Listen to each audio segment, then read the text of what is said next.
Unsay buhaton ninyo kung dipiktoso ang usa ka butang, gamiton o ilabay? Tubag.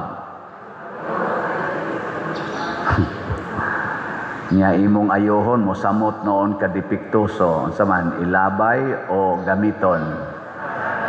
Ilabay.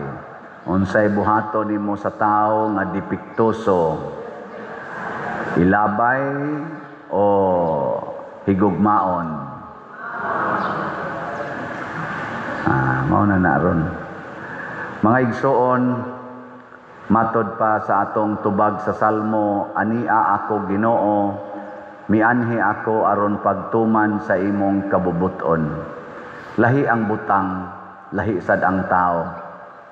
Ang butang kung maguba sa mas microphone, maguba atong ilisan or atong ilabay.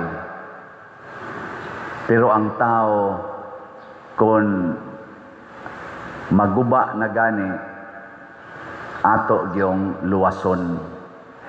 Mao na ang Ginoo, maningkamot gyud siyag luwas.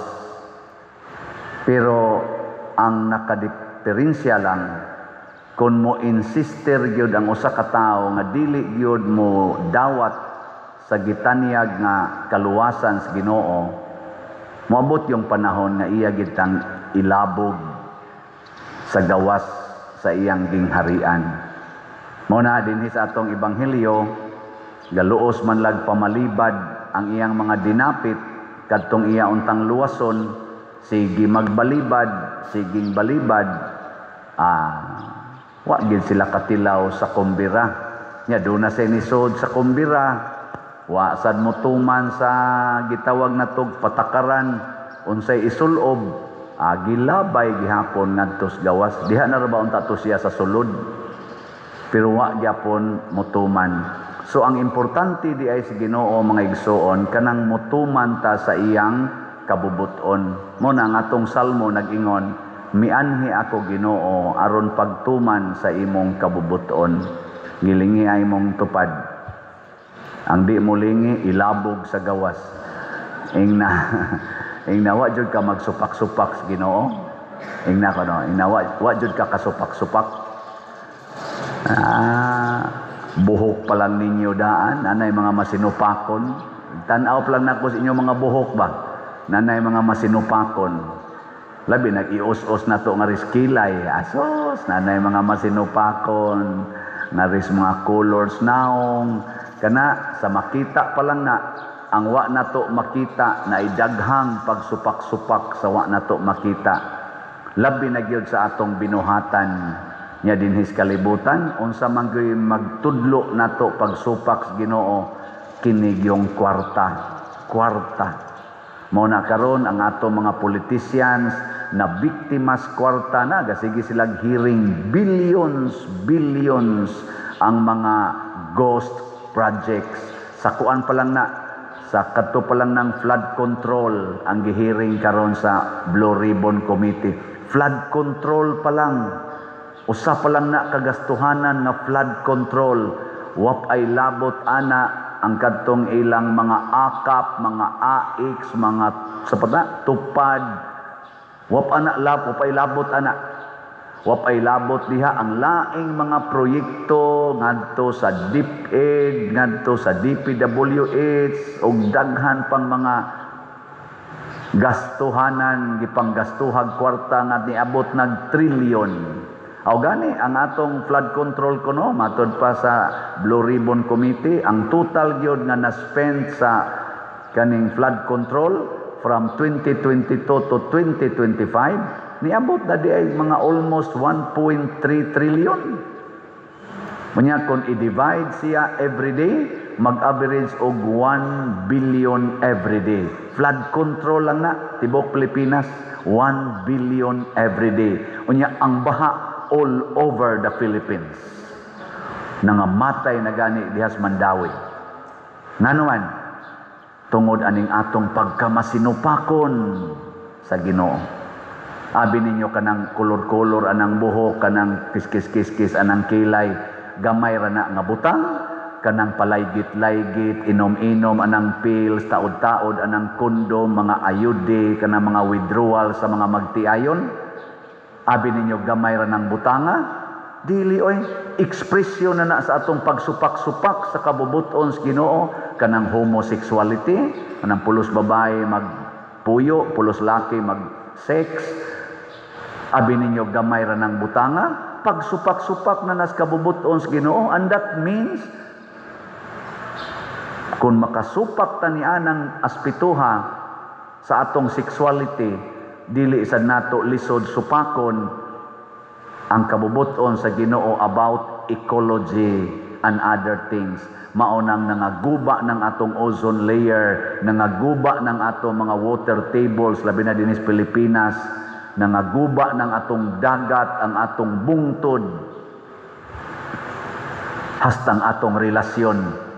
Gubat left and right, labi na gining gaong o nga gubat karon kuno Taiwan ug China, nga moapil ang mga dagkong nasod sama sa Amerika, sama sa Russia.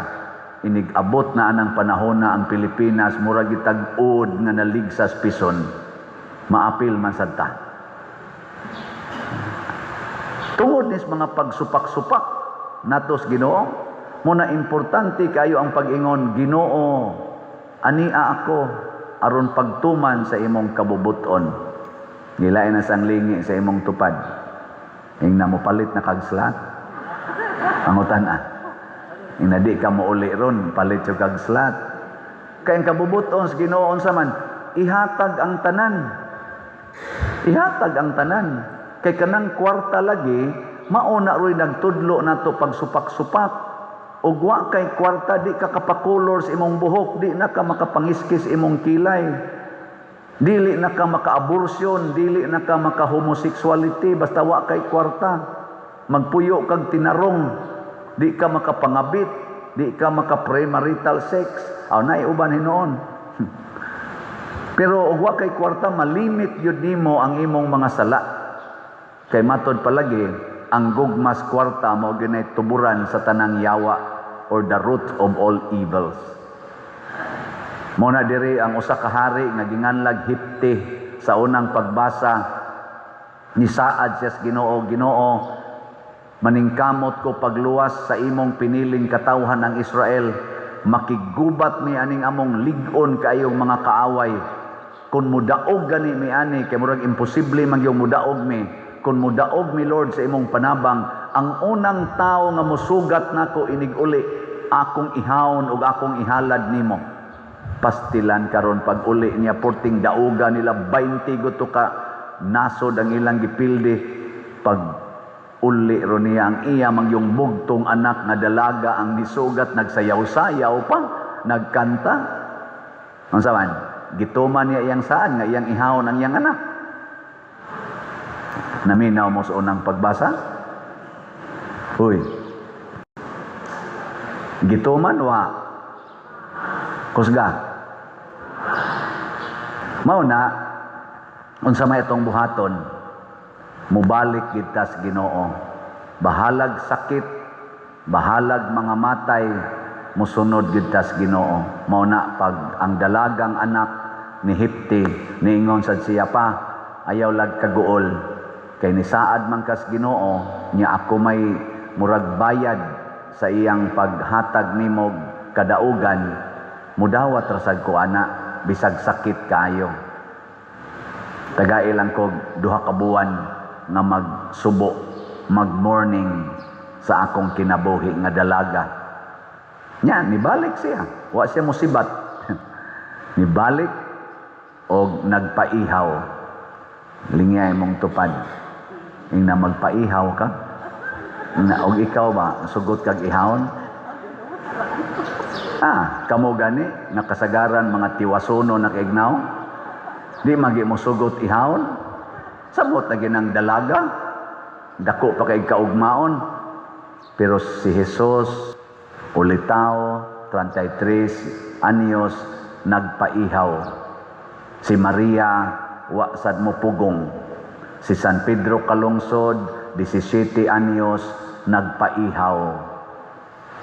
Si San Lorenzo Ruiz, 42 anyos nagpaihaw. Si Santiago Apostol, mga 40 anyos, nagpaputol sa liog, nagpaihaw, ug daghan pa. San Roque, mga 32 anyos, nagpaihaw.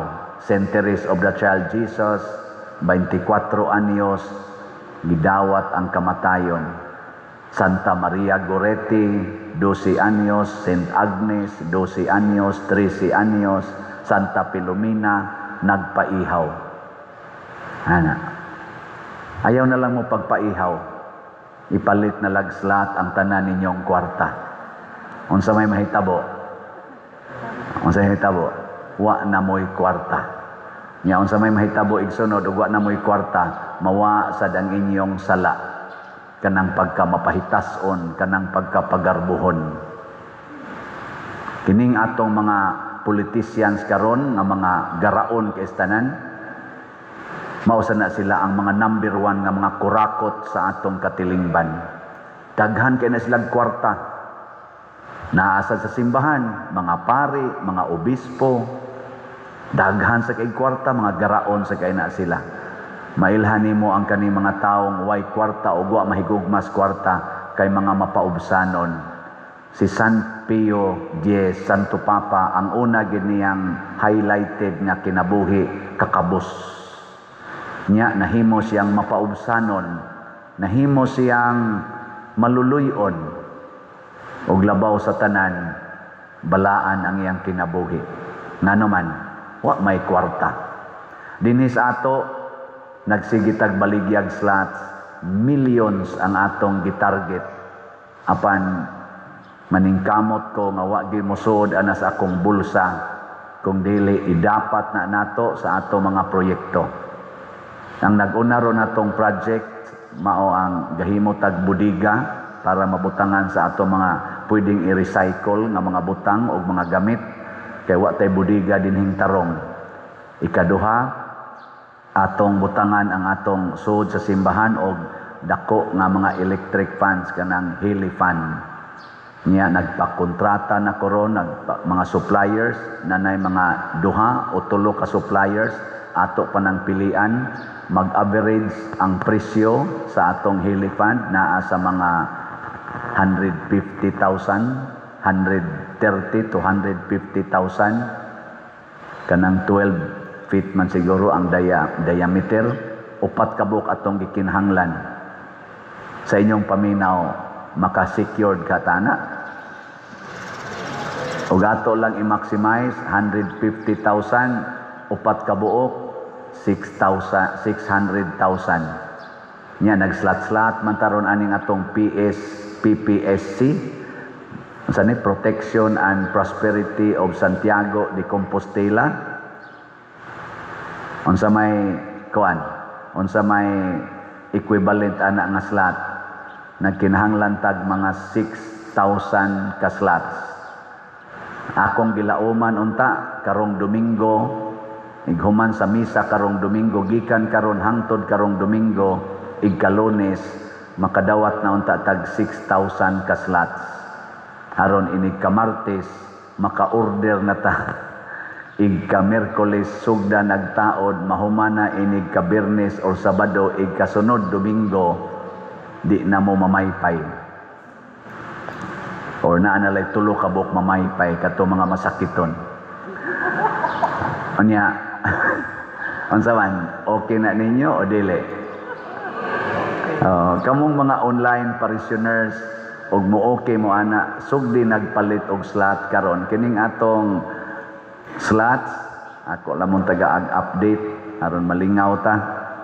Ang usa na to ka slot katong nag-una 700,000 ka slots katong grace or God's reward and complete elation para ni pagtiwas og bayad atong kumbintong atong gitukod didto sa San Vicente Ferrer Parish, Liloan.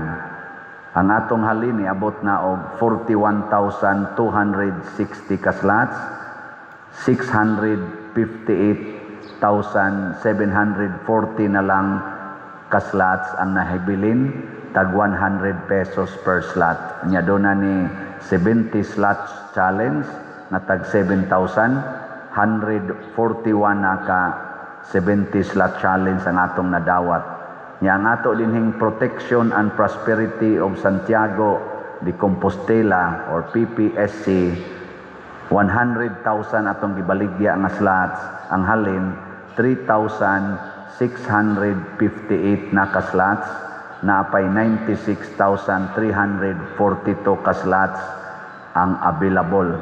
So kung moabot nig mga 9,000 inig ka Lunes or 10,000 ka slots ang halin, awa na, secured ang ato dinhing Hili Fund. Sa inyong paminaw, kaabot ka tag 10,000 inig ka Lunes atong halin. Why siguro. Nya doon na ni siya 162 slot challenge, tag 16,200. Abi na kog wa gyud mo palit, nanay duha nga ni palit. Pakpaka na to ang namalit na tog slots. Mo na makaingon ko nindot gyud. Nya sa tinud-anay naanay misaad nga siya'y moangkon sa Osaka Hili Fund. Nya karong buntag na nasa ni text nako, Pader, usa sad ako. So duha na lang ka Hili Fund ang kuwang. Sultihi lang niya ko, Pader, og pila gyud presyo. So duha na lang, og napagi mo angkon ani, aog makuha na. Di ba? So duha na lang ka Hili Funds ang kuwang.